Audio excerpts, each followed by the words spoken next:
Okay, so alchemy lessons. For those who do not know what alchemy is, it is the pre-runner of modern chemistry. That is the standard definition you'll find in a dictionary, but alchemy has more than one definition, so to speak. It's the science of, could be called the art of transmutation, to change thoroughly one thing into another. The word transmute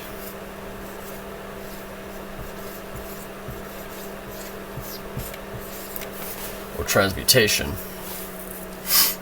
it means to change thoroughly. The alchemists were the explorers of chemical substances, because they were attempting to discover a substance that was a fabled substance, a fabled stone, a legendary stone that could turn base metal into gold, like lead or mercury or copper into gold, or silver.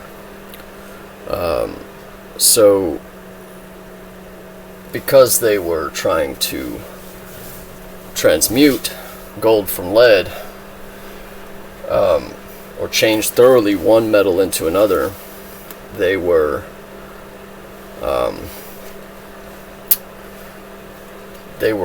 performing attempting to perform transmutation. Therefore, alchemy, the art or science that the alchemists practiced, alchemy itself can be thought of as the art or science of transmutation.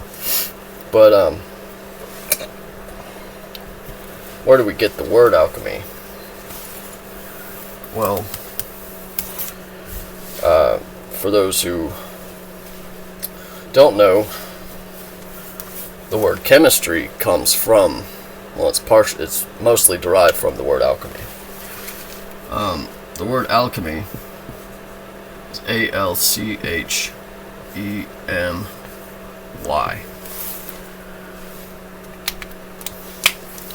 Modern chemistry just is spelled chemistry, CHEM, chemistry. We all know that. We all know that word, chemistry. But the CHEM in chemistry is from chemi in alchemy. Where did chemi stem from? Alright. The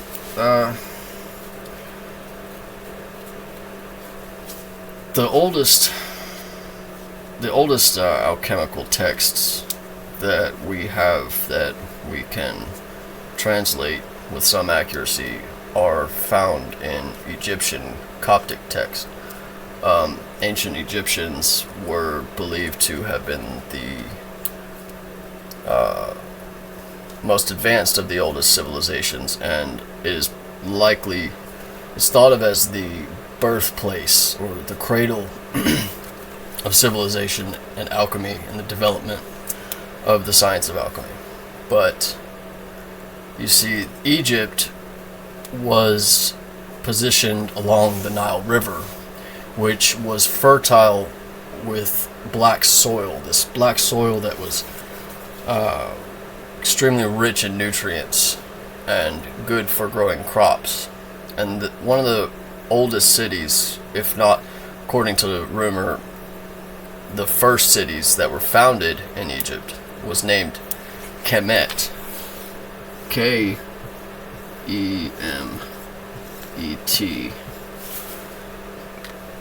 Why was it named Kemet? It was named Kemet after the name for black soil that was along the Nile River, because Kemet was said to be right next to the Nile. So the black soil or black sand,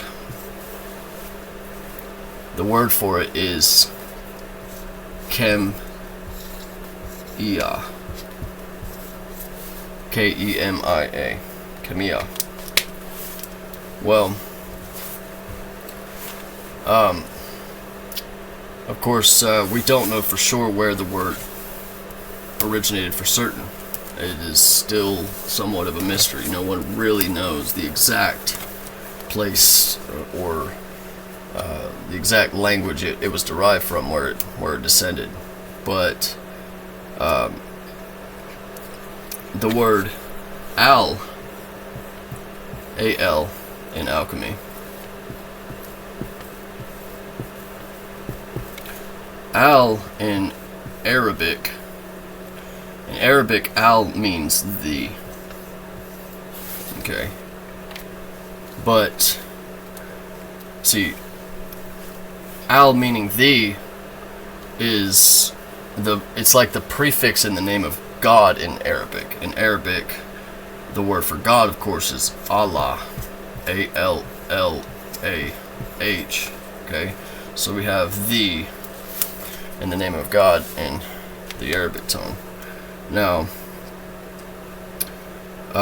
why? Because in the Muslims, the Arabians, they believe that God is one, and the word "the" is singular; it's not plural. So, al would mean al is to call, is to refer to the one. Allah is the one.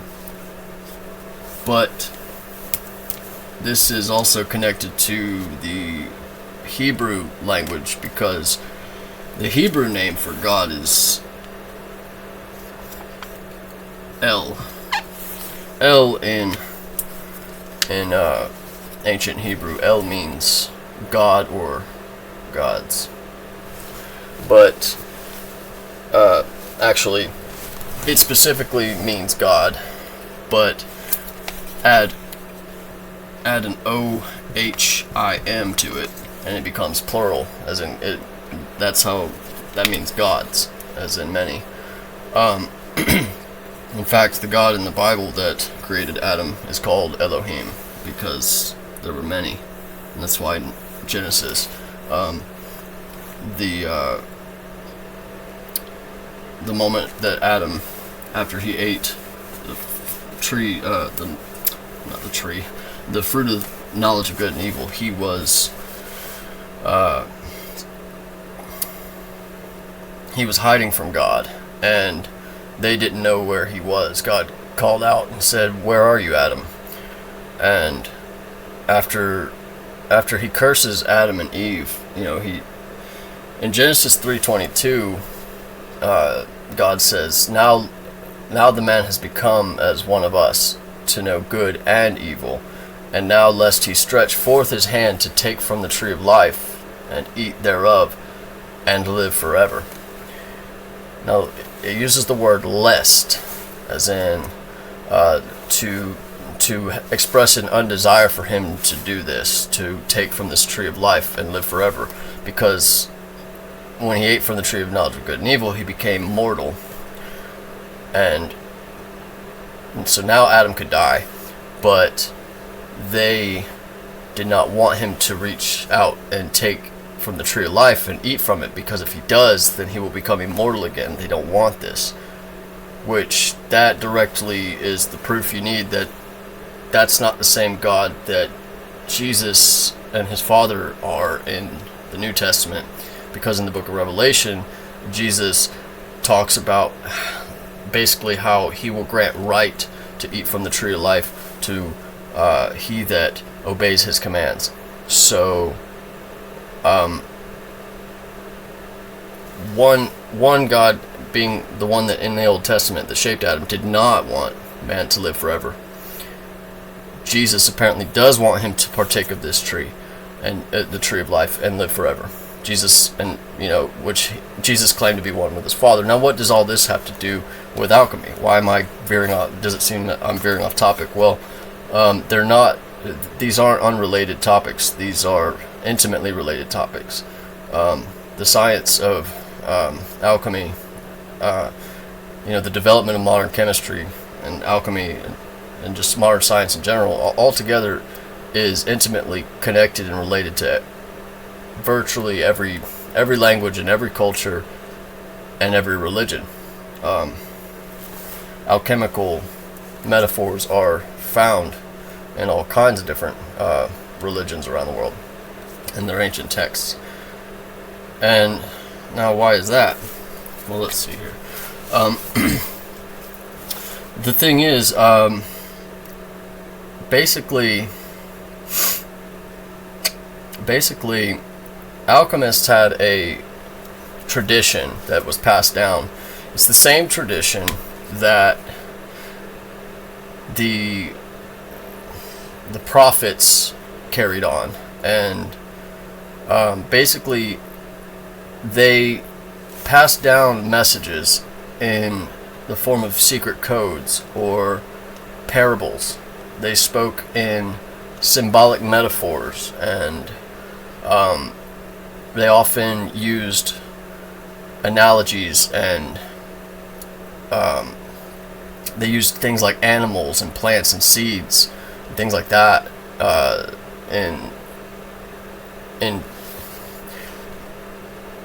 in their words and phrases, and oftentimes in their artwork they would paint things. Like, for instance, they used to paint a lion eating the sun.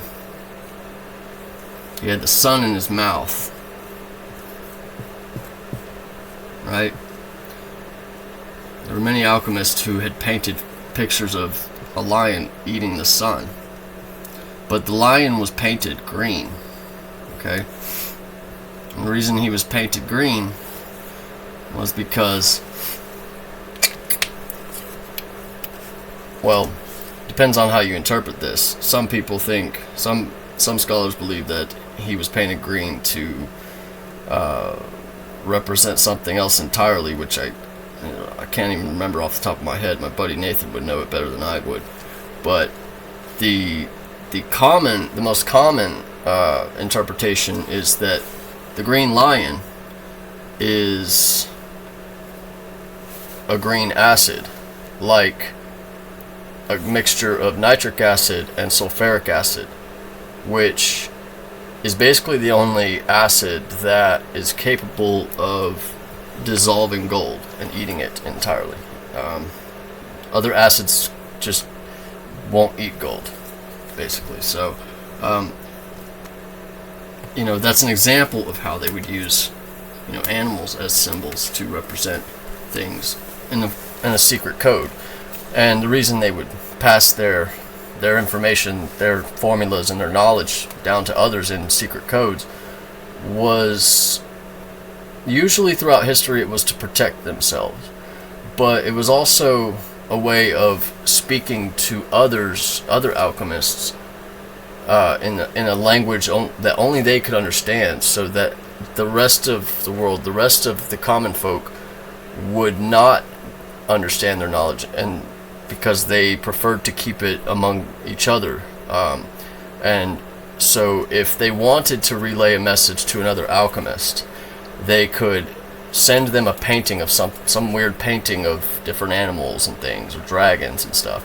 They could send a secret message to one of their buddies about a discovery they found, without anyone else being able to interpret what they were trying to say. If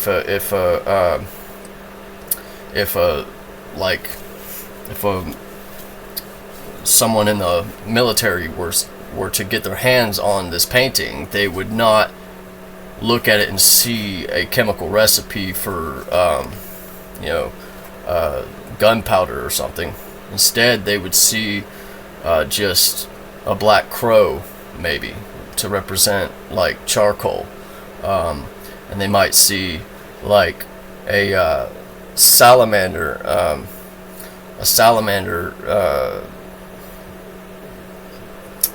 standing on a rock, or positioned on a rock, so that it might represent fire and brimstone, because sulfur is brimstone, and the salamander was a symbol for fire, because in the old days people saw salamanders hopping out of logs when they threw them on fire. They throw them on the fire pit, and like salamanders would come crawling out of it. And so before people discovered that they tend to they tend to burrow and hibernate in logs. They believed that salamanders were born of fire.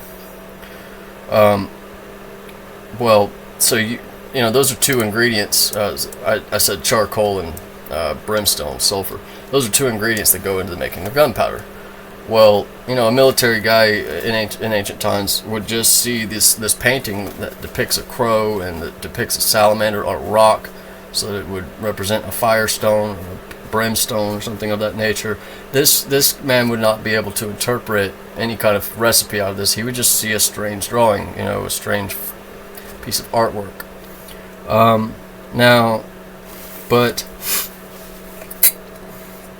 see, this same tradition of speaking in code was also passed down among the prophets, the mystics, those who practiced meditation and prayer in deep fasting, and who would attempt to have visions revealed to themselves through whether it be prayer or fasting, meditation, or the use of psychedelic drugs like mushrooms or peyote or things like ayahuasca, you know, like the shamans, you know, used in South America. They would induce altered states of consciousness in one way or another, so that they could try to have visions of the future revealed to them, and or communicate with God and the angels and things like that.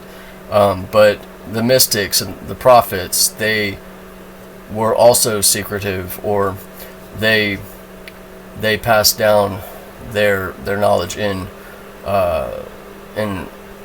a similar way. They would encrypt their knowledge by speaking in parables. That's why Jesus seems to speak in parables a lot. In fact, many of Jesus's sayings that are found in the Bible, in the New Testament, and other books that didn't make it into the Bible, Jesus's words were, in many verses, they were directly linked to alchemical phrases that we find derived from things like the Hermetic Tractate, for instance. Now, and that reminds me, the word Hermetic. Okay. Well, first let's to elaborate on that topic. Let's get back to first finishing explaining the word alchemy and what it means. I'll get back to what I was just mentioning in a moment. But so we have al, which is the in Arabic. We have el, which means God in Hebrew. So el and al are thought of as similar pronunciations. They might be, both words between each language might be derivatives of the one or the other, being a derivative of the other. But the word chemi in ancient Greek, it means to fuse or to pour or cast a metal. So when you pour into a mold molten metal so that it will take the shape of a knife, or when you pour molten copper with molten tin so that you can make brass, you're fusing those metals together, you're casting them together. That would be chemi in ancient Greek. Chemi, or actually, it would have been spelled more like this. It would have been Chemia, after translating it from the Greek to the Latin to the English. This is how we'd spell it.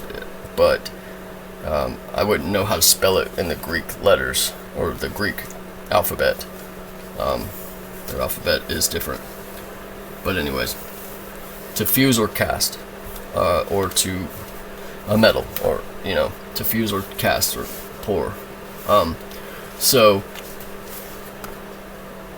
alchemy would then translate to fuse with God, is what it would mean. You've got the, as in Allah, the one, alchemy, to fuse or cast. Because now this could be interpreted, that interpretation can be thought of as the spiritual, philosophical reasoning behind the word and its meaning. Because in a way, this is what the alchemists were after. Now earlier I had mentioned how it seemed like I was veering off topic, and then I started explaining how the sayings of Jesus were related to, or how the Bible and like the Old Testament and Adam and Eve and all that stuff has anything to do with this. I didn't elaborate. There's much more I'll have to elaborate on, but it's going to take some time. But I was talking about Genesis 3:22, where it talks about God says, "Now lest he stretch forth his hand and take from the tree of life and live forever." So God is expressing this undesire for man to live forever. Okay, but Jesus does want to let him live forever. That he that obeys his commands will live forever. He'll have right to eat from the tree of life, so that he can live forever. But how does that relate? How does that have anything to do with alchemy? Well, the alchemists were not only trying to transmute base metal into gold, they were also trying to discover an almighty medicine, a all-powerful elixir that could not only cure all diseases, but could also make a man live forever. And this substance, they believed, would also have the power to turn metal into gold. They believed it could turn lead into gold, because if it can perfect the health of the body and make a man immortal, then it also must have the same power to make metals perfect. And it was believed that gold is perfect, and that silver is next to perfect. That silver and gold, the precious metals, are perfect, and the other metals were evolving into this, trying to become perfect in the furnace of the earth. But we'll get onto that later. So the alchemists were trying to discover a medicine or a remedy or something that could be eaten, something that you could drink or eat that would cure any disease and extend your life. So that relates to the tree of life and immortality and the story of Adam and Eve, and both the Old Testament and New Testament, they are deeply connected with alchemy. And now the mythical substance that they believed would turn, the alchemists believed that would turn lead into gold, was called the Philosopher's Stone. It was also known as the Stone of the Wise, the Fountain of Youth, ambrosia. It's called ambrosia in the ancient Hindu religion, the Hindu texts. It's called ambrosia. Nectar of immortality. The celestial ruby. The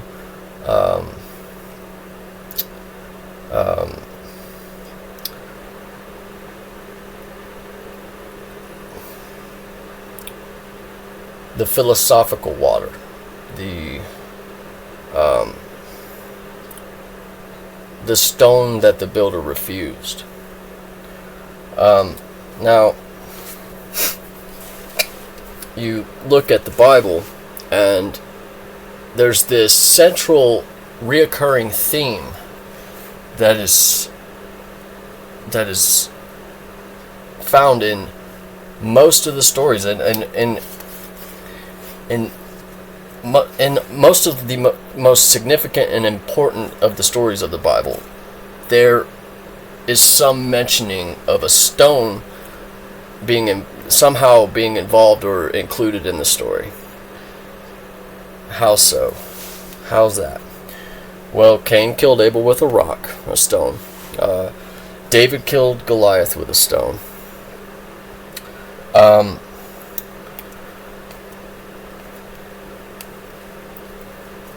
Jesus is called the stone that the builder refused. It's Paul that called him the stone that the builder refused, but Jesus mentions the stone that the builder refused. Now, the stone that the builder refused was mentioned by the prophets in the Old Testament.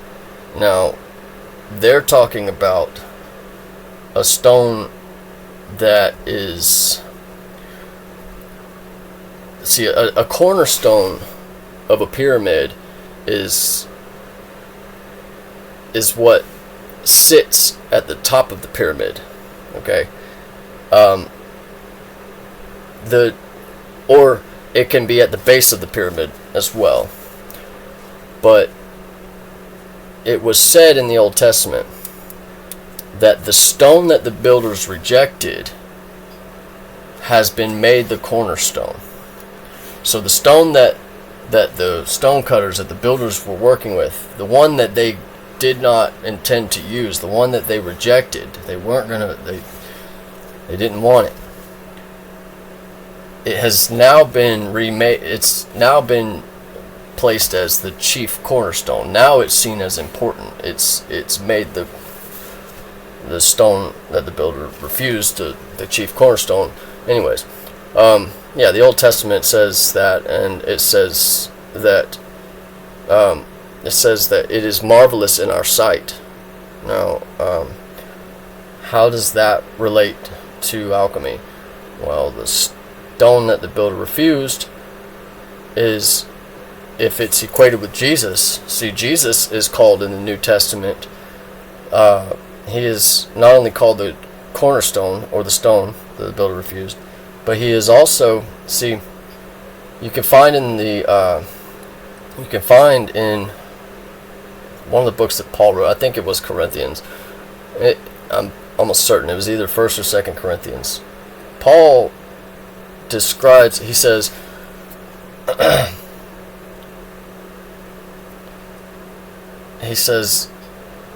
all have drank from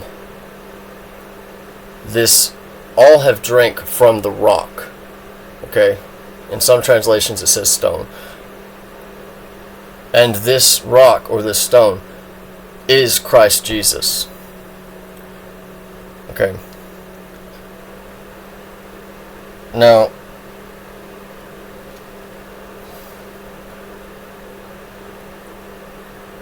Jesus Christ is said to be the only way to eternal life.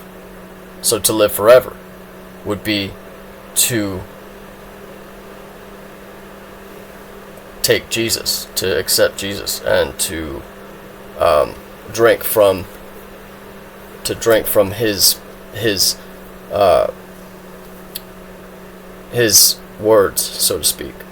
Jesus is the stone that the builder refused, but he's also he could be said to be the philosopher's stone, because the philosopher's stone, if you make it into a drink and you can drink it, then it would make you immortal. Which, now the stone, I must reiterate that this philosopher's stone that I'm talking about is not necessarily a stone as in just a pebble on the ground. It's not just any kind of stone either. It's said to be a stone that is not a stone, yet it takes many forms, and it is found everywhere. It's in all places, and everyone has it. It's available to us all, but we recognize it not. And but even though it's not necessarily a stone, it can take the form of one, but it's not bound to just that physical form. But so Jesus being called the stone that the builder refused, and also being described as the way to eternal life or immortality, it can be therefore said that, and also the fact that Paul said that all have drank from the rock. What rock? Well, Jesus called himself, well, he was called the stone that the builder refused. And so from the rock, from Jesus,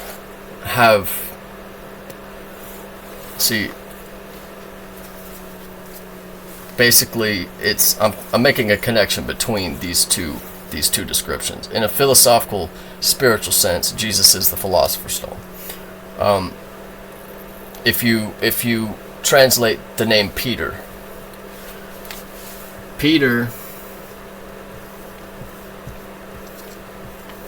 is translated from ancient Greek pi,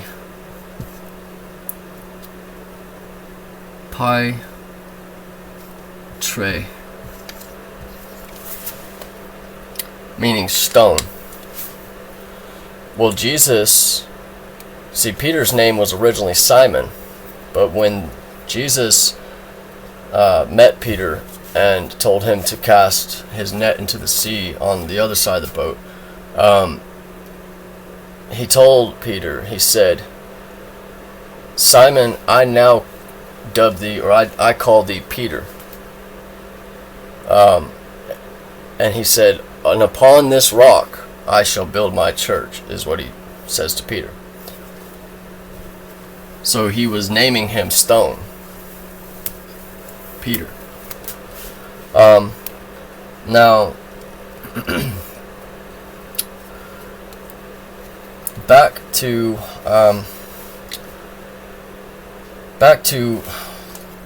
understanding alchemy itself and what it is and what it seeks to achieve, what the goal of it is, and how is it different than modern chemistry? What is it that the alchemists were doing that separates our modern definition and our understanding of the two sciences? See, chemistry renounces divinity. Chemistry does not include the concepts or ideas of such things like philosophy and spiritual discipline, or none of those things. Those aren't included in chemistry. Chemistry is just hard math and observations of physical matter and its interaction with energy and other forms of matter. That's all chemistry really strictly boils down to. But alchemy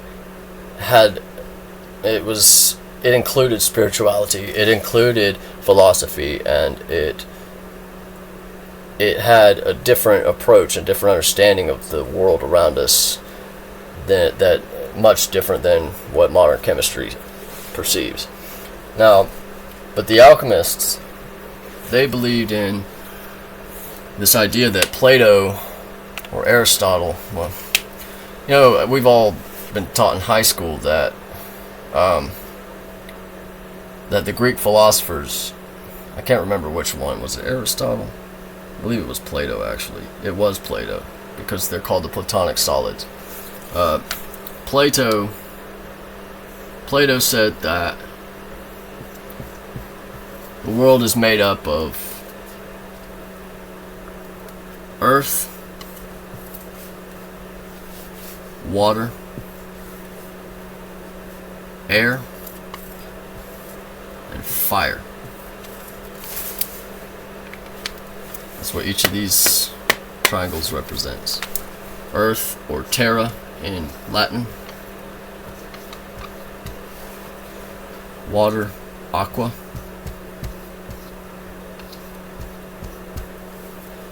Air, A-E-R, or Aries. And ignis, as in ignite. Fire.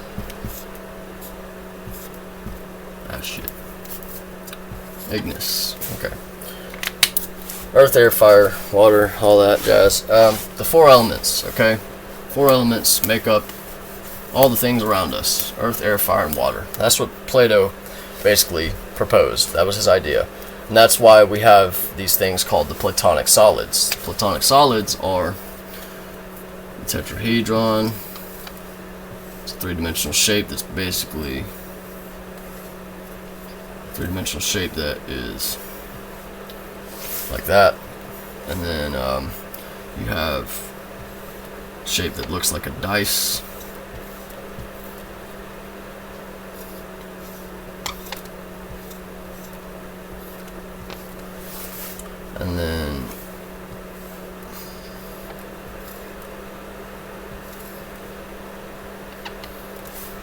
And then you have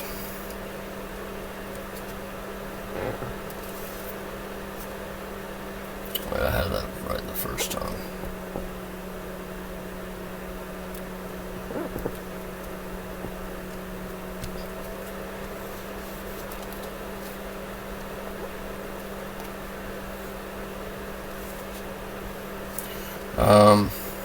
I can't really draw all of the platonic solids. They're kind of complex. But when you get a chance, look them up. Anyways, the platonic solids were, each of them were shapes that were once thought of as the geometric pattern that corresponds to each of the four elements: earth, air, fire, and water. And so we call them platonic solids because of Plato's theory. But there's more to this theory than what people understand. See, history class, today's historians and teachers in high school and shit, they will have you thinking that the ancients believed that all things are made of either dirt, H2O, water, as in H2O, and literal air that we breathe, and literal fire that burns logs. But these four different things are not what make up everything around us, clearly, because, not all air is breathable, not all things that move like water or look like water are water. But you see, what Plato didn't think that this was made of dirt, or this was made of water, or this was made of fire, or this was made of air. This is clearly not air, right? But then again, you see, there's air inside of it. There's also water inside of it.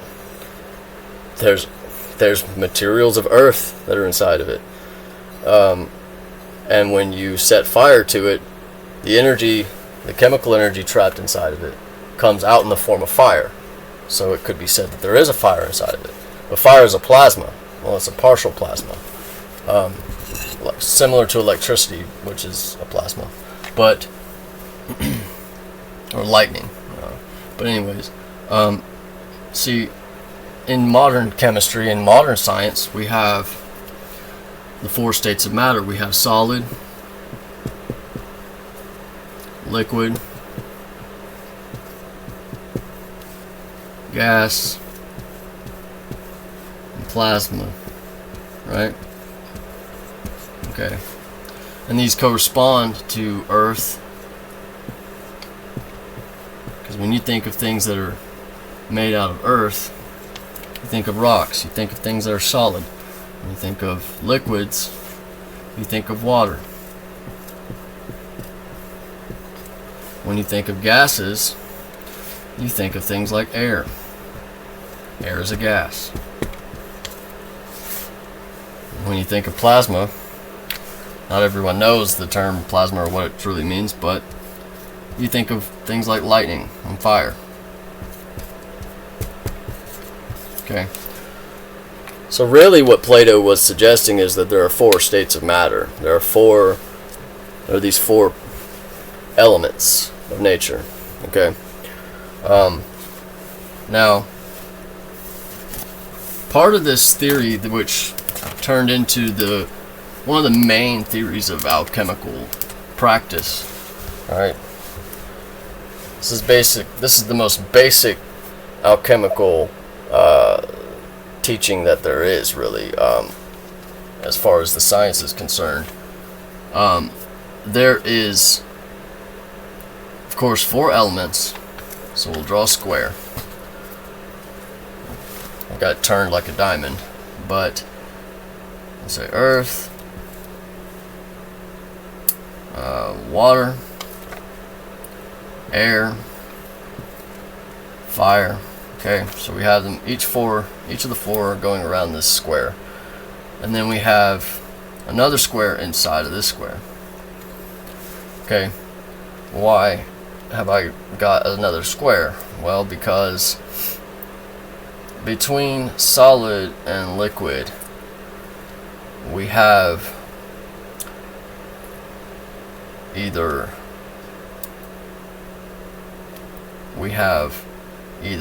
wet, we have wetness, and between water and air we have dryness. Between, or no, let me get this right. Alright, let me get them out of order, like I'm confusing myself here. Hold on. Between earth, air, fire, and water, you have hot, cold, wet, and dry. But now if you take something that's solid like ice and you apply heat to it, hot, then it becomes liquid. Alright. Now, but if you take something that is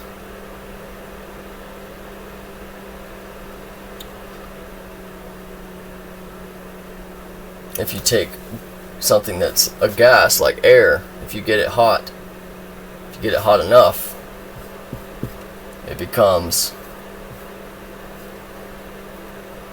fire.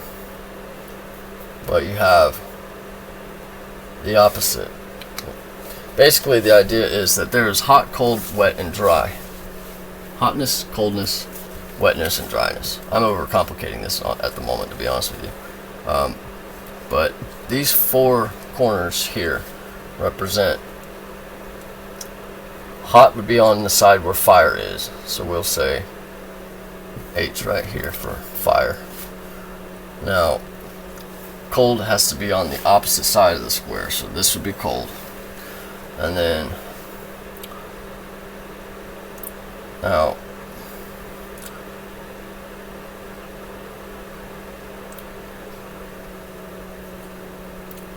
water is got to be closer to wetness, and fire's got to be closer to dryness. Okay, so hot, cold, wet, dry. Alright. And it was thought that if you want to change one thing into another, you have to understand how much of, and in what proportion does that substance, in what proportion does this piece of wood, how much of its makeup is liquid or watery, how much of its quality, its essence, how much of it is like water, how much of it is like earth, how much of it is like air, and how much of it is like fire. Alright, now then you take the material and you expose it to other materials. You take the water and you expose it to fire to see what happens. You take the earth and you expose it to fire, or you expose it to water, and you see what it does. And based on what you already know it to be made of, you can make predictions on what it will become if you add this, or that. Now, so we all know that, if your carpet gets wet, how do you dry it out? How do you make it dry? You add something dry to take away the wetness. So if you want to make something hot that's already cold, you want to make it hot, then you would add fire to make it hot. But if you want to make something solid into a liquid, you would also use fire. But say you want to make water turn into ice. If you want to make water turn into ice, you have to take away hotness. You have to take away the heat and make it so that it is cold. But if you want something that is dry to become wet, or for it to become or retain the quality of wetness, it must be either, it must come in contact with the wetness and the quality of wetness of water, or it must be, the reverse can be done. It can be melted through heat, so that the heat will give it liquid-like properties, so that it has a quality similar to that of water and its wetness. Now, not all liquids are wet. Mercury is a liquid metal, but it cannot be soaked into a sponge. Mercury is a dry liquid, but because it is a liquid at room temperature, mercury was thought of as closer to water and earth than it was air and fire. Now, so this is like the basis of alchemical science. Like, this is the diagram that basically all the alchemists used and referred to, and they followed, and it stems from the Platonic theory. Now, but this is not the, Plato is not the one who founded the understanding or the science of alchemy itself entirely, because before Plato there were the ancient Egyptians, and there was an ancient deity. The Egyptians knew their messenger god, their god of magic and writing, whose name was Thoth, or Thoth. Alright. Thoth is the name of the messenger god in the Coptic language. Thoth, the ancient Egyptians called the messenger god Thoth. But the ancient Greeks knew him as Hermes. Okay? Hermes Trismegistus that's what they called him, Trismegistus, meaning thrice great. The reason that Hermes is basically thought of as the founder of alchemy is because Hermes is the author of the Emerald Tablet. The Emerald Tablet itself, its writer claims to be Hermes Trismegistus. And it is said that the Emerald Tablet it has in the form of a parable or a code. It has the recipe or formula for the stone, like written in it in a secret language. And I'll quote the Emerald Tablet for you, so that you know the gist of what it says. Today we do not have the entire Emerald Tablet in one piece. There are fragments of it, I believe, if I'm not mistaken, that have been brought to museums, but most of the Emerald Tablet has not been recovered.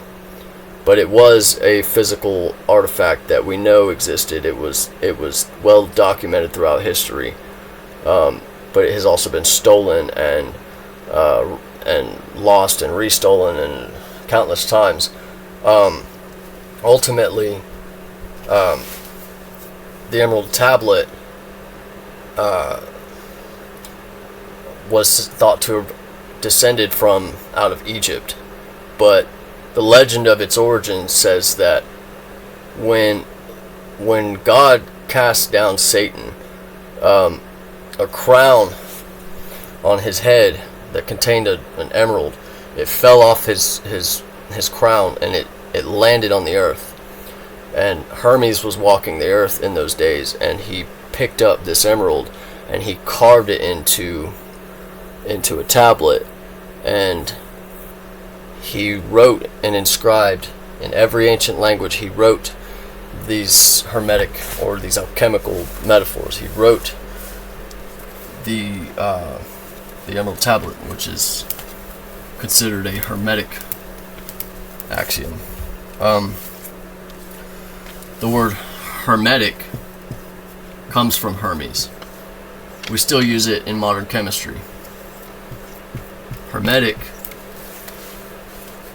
we use the word hermetically.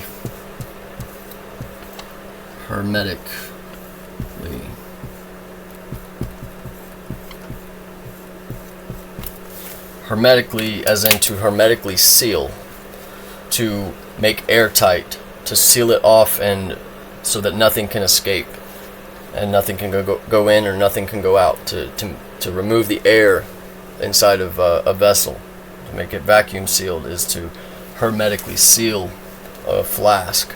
All right.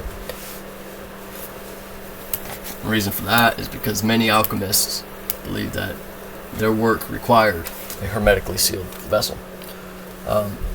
The word hermeticism, the word hermetic, is synonymous with alchemy.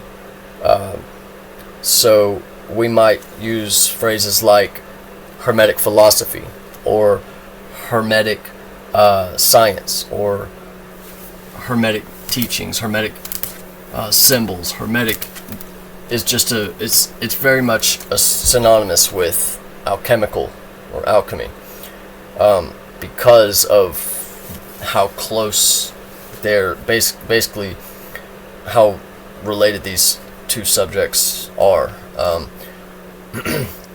Now, but I said that I would quote the Emerald Tablet for you.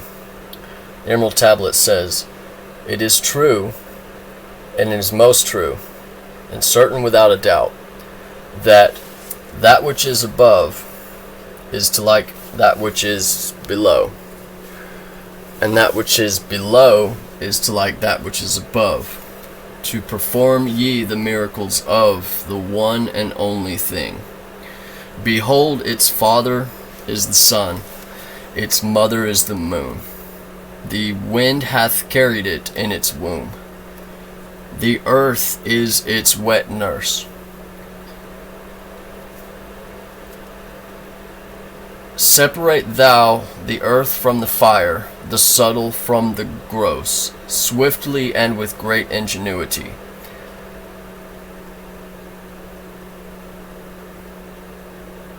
And all obscurity shall flee from you.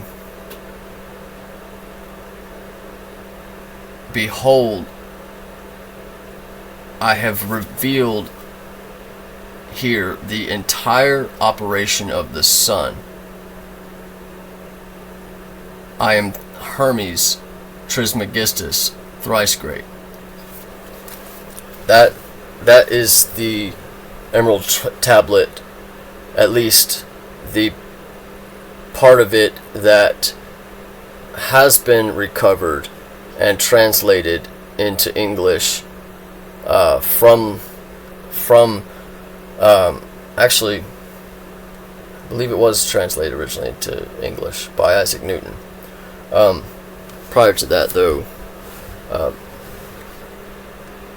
it was never written in English, and it was that section, that part of the Emerald Tablet, is all that we have available that has been translated into modern English. I don't know if there's any other parts that have yet been translated.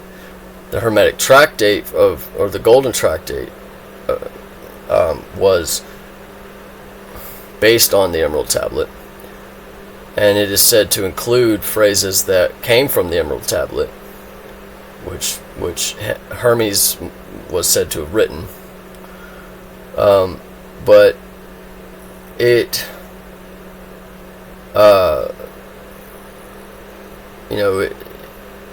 phrases in the Hermetic Tractate, were actually similar to phrases that appeared in the Bible.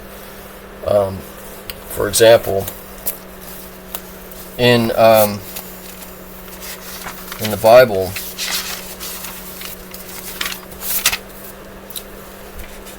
the Bible, Jesus said, "Salt is good, but if the salt have lost his savor, wherewith shall it be seasoned? It is neither fit for the land, nor yet for the dunghill, but men cast it out." Alright. And then in the Hermetic Tractate, the Golden Tractate of Hermes, it says, "Our precious stone is cast forth." So similar to how Jesus said in this verse I just mentioned, he said, "But men cast it out." Here Hermes says, "Our precious stone is cast forth upon the dunghill, and that which is most worthy is made the vilest of the vile." So they seem to be using similar terms in these parable-like phrases. Now, salt in alchemy represents the body, and that gets me on to brings up another topic. Okay, the Philosopher's Stone was said to consist of the qualities that reflect the nature of man and God and nature itself, with a trinity. Okay, so there was said to be, we have, of course, mind, body, spirit, okay, and then we have, father, mother, spirit would be mother,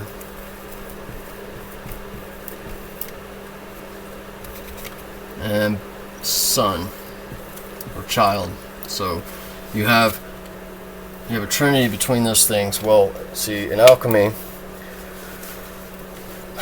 they would say this trinity consists of sulfur, mercury, and salt. Okay, sulfur, mercury, salt. Now this was a terrible joke. Maybe the alchemists said this as a practical joke, but it wasn't funny, because a lot of people took them literally and tried to make the Philosopher's Stone with actual mercury. Mercury, liquid metal mercury, is highly toxic. It is extremely poisonous, extremely deadly. You do not want to put it in a flask and boil it in your room. You don't want to attempt to make stones out of mercury. It's incredibly, incredibly dangerous. But what they really meant was, see, they use these three terms as a metaphor, because sulfur is yellow like the sun. Okay, therefore, see, the sun represents gold. Well, now mercury is a liquid metal and it has a silver shine. Therefore, it is like silver. But it's also liquid like water. And see, the moon, which represents silver, the moon raises the tides. It brings in the tides. So it is associated with water. Now, so mercury would represent, it would be represented by the moon, or it would represent the feminine.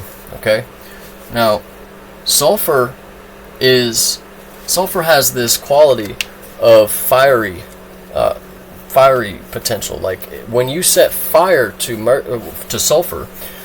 sulfur releases a ultraviolet subtle blue flame before it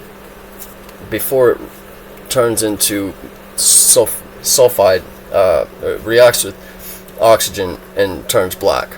But while it's burning and turning black, it releases a blue flame. So it's thought of as a fiery element that is also yellow like the sun, and therefore it's like gold. So, because it's like fire, see, fire points up, fire rises. That's why this was the symbol that was chosen. The upward triangle was chosen for fire, because fire goes up. Fire was thought of as masculine, so was the sun. The reason fire is masculine is because it rises. It in a similar way, you see, man, he becomes erect. Therefore, his thing rises. All right, but a women, right? The word, water. See, water.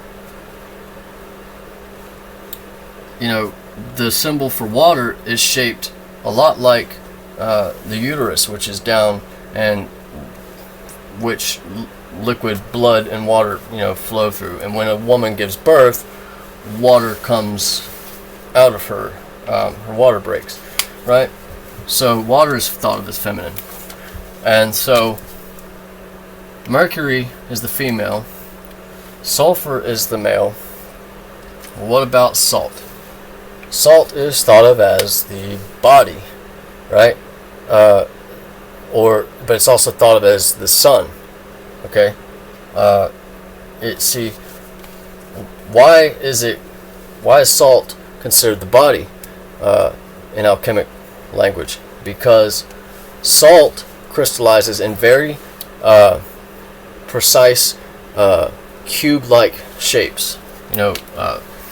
Salt grows crystals. They're very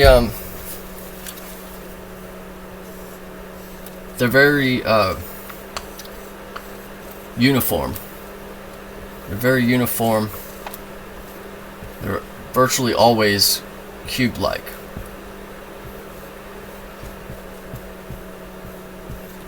Okay, so salt is thought of as the body because your body is solid, whereas your mind and your spirit are not tangible, solid things. But each of these three, sulfur, mercury, and salt, are thought of as mind, body, and soul, or spirit. So we have body over here for salt, mercury because it is liquid like water, and spirit is thought of like water. Mercury would be spirit. Sulfur is the mind, because man works with his logic. He relies on his mind. Women rely with what they feel in their heart, with their spirit. So women are, the feminine is associated with spirit, so it's Mercury. So we have Father, Spirit, Son. So the Trinity of the Father, the Spirit, and the Son correspond with this whole sulfur, mercury, salt concept, because of how these different things are associated with each other. But if you take literal sulfur and mix it with mercury, and you mix it with salt, you will not get the philosopher's stone. You will get something poisonous. You will hurt yourself. But they meant philosophical sulfur. In other words, something with qualities like sulfur. And they meant philosophical mercury, not literal mercury, but something that has qualities that bear resemblances or share similarities with mercury. It has an essence like what we call mercury. And then something that is like a salt, but not necessarily that it is salt, that like table salt. There's more than one kind of salt, but anyway, sulfur, mercury, and salt are said to be the trinity that make up the philosopher's stone. But to make the stone, it was said that you must balance out these three things, these three qualities, with the four elements perfectly. You would have to balance them in proportion so that all the forces inside of them are in harmony with each other. Nothing is left corrupted and imperfect or flawed. So we have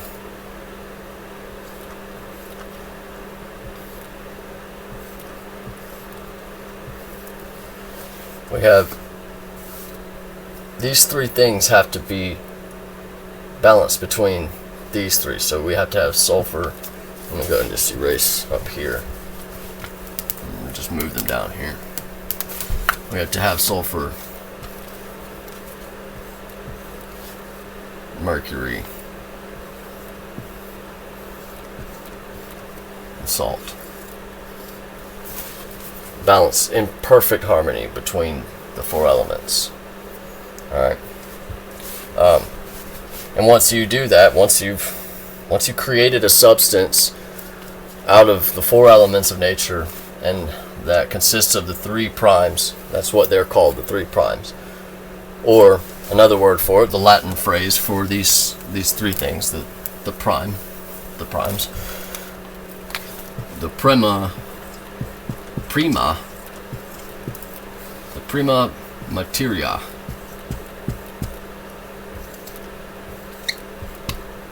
The prime matter is what that is. Once you balance all those out, you have the Philosopher's Stone, and that's where we get the term. That's actually where squaring the circle, the idea of squaring the circle, comes from, because it was said, if you make of a circle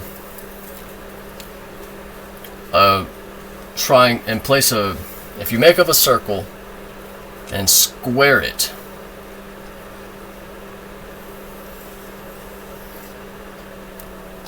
hold on a second. If you make of a circle,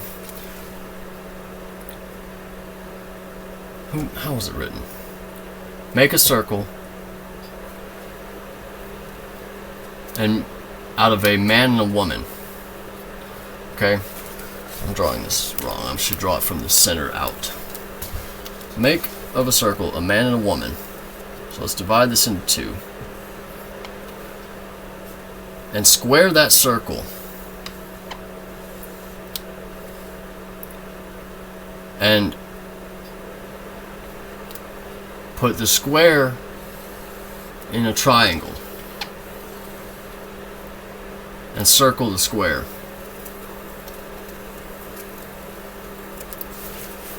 You will have the Philosopher's Stone. Alright. This actual shape here was actually depicted in some of the artwork of alchemists to represent the whole thing that I just explained. So basically, we have a triangle there to represent the three primes, the square to represent the four elements, and the circle divided in two, like yin and yang, to represent male and female. Now, the sulfur-mercury salt theory came from the sulfur and mercury theory, which is now today referred to by modern scholars and scientists and historians as called the mercury. Well, there's two theories. There's the mercury alone theory, and then there is the sulfur-mercury theory. And the sulfur-mercury theory was proposed, I believe, by the Chinese first, because they discovered that they were the first to discover that sulfur and mercury could be extracted or separated from cinnabar crystals.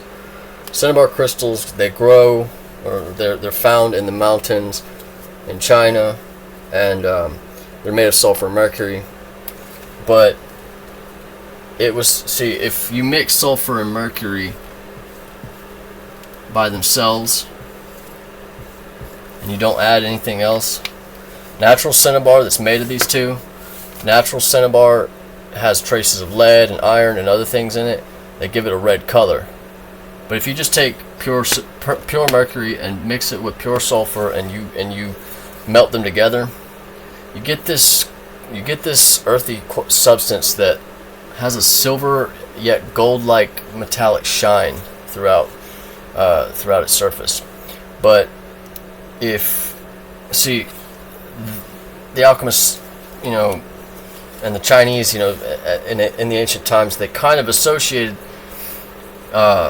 this stuff that could be made with sulfur and mercury. Like, they thought maybe if you just balanced out the right proportion of other metals and other substances with the sulfur and the mercury, if you proportioned the ingredients just right, then the yellowness of the sulfur could mix with the mercury, and maybe gold was just a specific balance of these different elements. But they were wrong about that theory entirely. You cannot just fuse sulfur and mercury together and get gold with no matter how much proportion of copper or anything else, or trace amounts of anything else you add to it. It's not going to make gold that way. But the sulfur mercury theory proposed that an alchemical wedding must occur. The marriage between the masculine and the feminine must come together. Basically, that it evolved out based on what was discovered by the Chinese with cinnabar and all that shit. But I'm not going to get too much into that topic. But anyways, the Trinity concept of the three primes would develop later, and that wasn't until, I don't know, around like the 12th or 13th century. I can't remember off the top of my head the first of the alchemists that wrote about it. But this will be all for today's lesson on Alchemy 101. I hope you guys enjoyed.